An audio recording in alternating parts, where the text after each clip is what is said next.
ছোট ছোট রাজনৈতিক দলগুলো নিজেদের সত্তা, বিবেক এবং সততা বিসর্জন দিয়ে নিজেদেরকে বিলীন করে দিয়ে যে বিভিন্ন রাজনৈতিক দলে জয়েন করছে, এটি অনৈতিক এবং আমি এটার বিপক্ষে।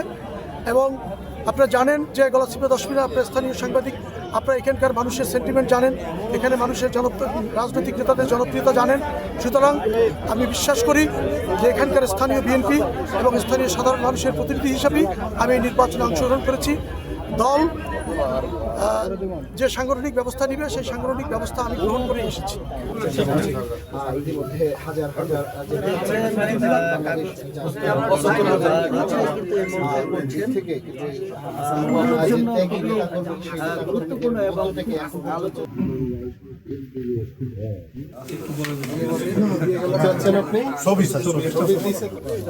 স্যারের দিকে দেখেন। ঠিক আছে।